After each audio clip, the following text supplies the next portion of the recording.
Hi guys, how's it going? This is my first physics lecture. I'm going to talk about like physics 1.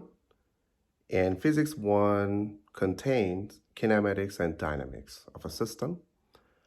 In today's lecture, I'm going to talk about like the motion in one dimension. Okay? So motion in one dimension usually contain like the mechanics, right? So what is mechanics and what is stands for? It actually describes motion of an object, motion of a system, whatever you call it. Okay, but that mechanics can have two branches. Okay, one we call it kinematics, the other one we call dynamics. Okay, there is a major difference between them. Okay, what is that? So kinematics, it's definitely describing, the motion, but it doesn't require any reference of forces. Like if there is any external disturbance or force from outside, it's really don't care. Okay. Dynamics, on the other hand, is a little different. It's also talk about like the motion of a system or of an object. That's fine. But it does require the prior knowledge of forces, mass, momentum, energy. So that means all the physical entity or like the external environment, it always try to account into your calculation or explanation. Okay.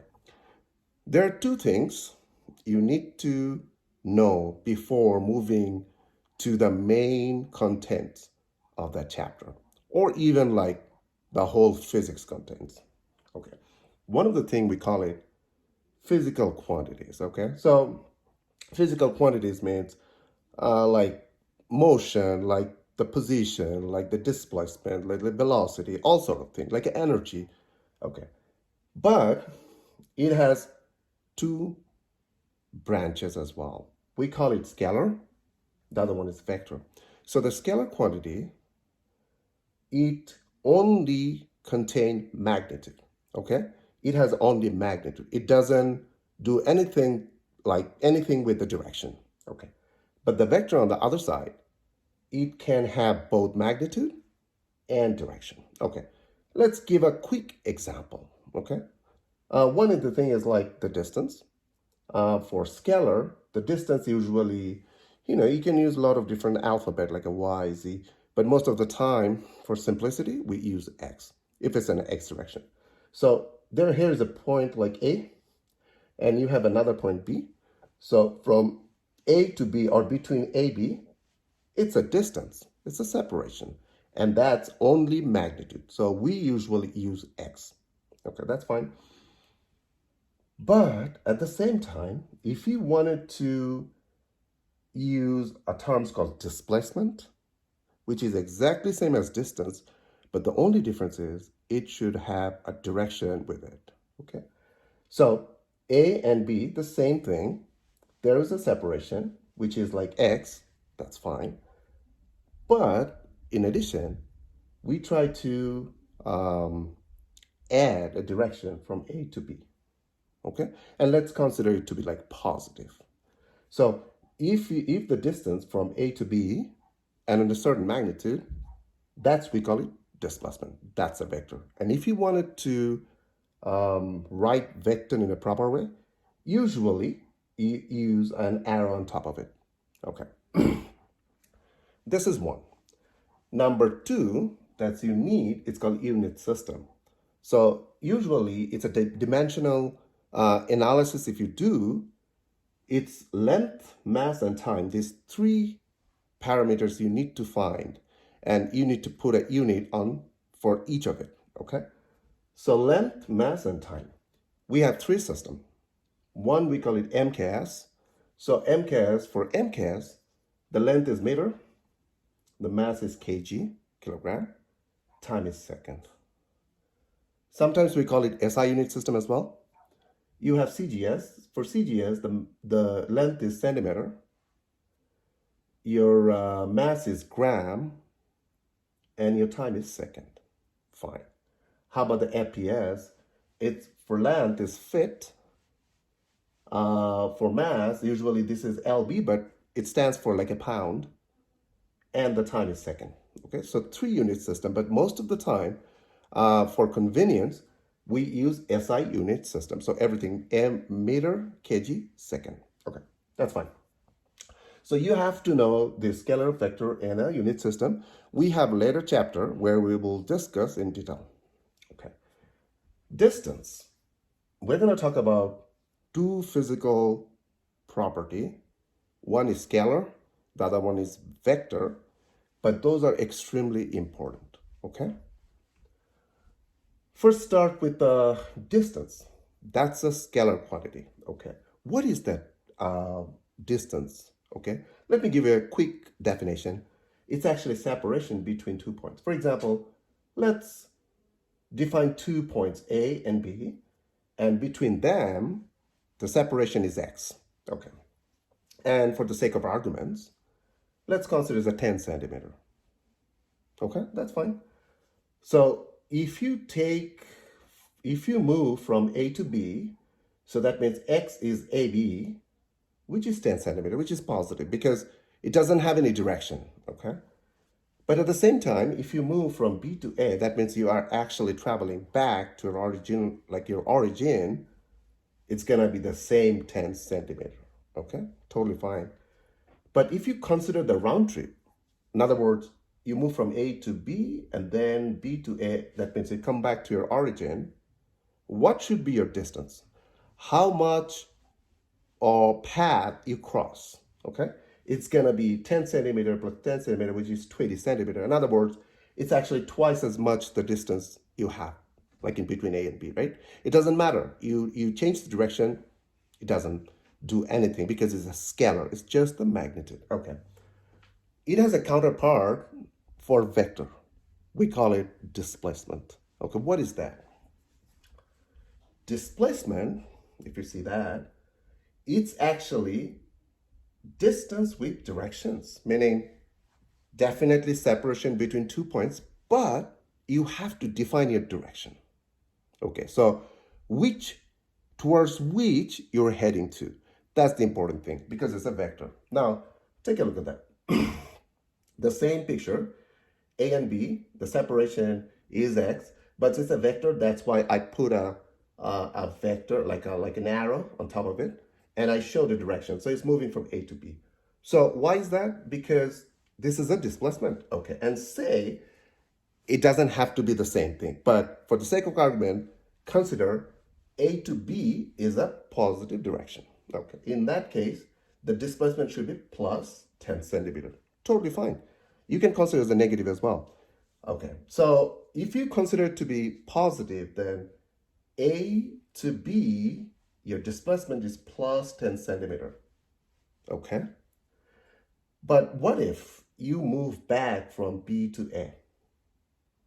The same separation, magnitude won't change, but your direction changes, right? It will be completely opposite that what we have before from A to B. Okay, from B to A, it becomes negative 10 centimeters. Okay, so you see, the things changes because of the direction. The magnitude remains same. Okay, now, if you wanted to consider or calculate the round trip, how much displacement you have, that's gonna be an interesting thing because for AB displacement is plus 10 centimeter, but the displacement for B to A is minus 10 centimeter. What? Yes. So if you do the subtraction, it's going to be 0. So ultimately, your net displacement is 0. You're not moving anywhere. Okay? So vector could be negative. Scalar always stays positive. Okay? That's the important, I should call it, property between a scalar and a vector. Okay. Let's talk about other two scalar and vector counterparts. Those are very important, but those also based on displacement and distance. Okay. The scalar quantity, we call it speed, and its vector quantity, we call it velocity. Okay, let's see how we can define the speed and the velocity. Okay? Speed usually distance crossed per unit time. So right now, we have to take time into account.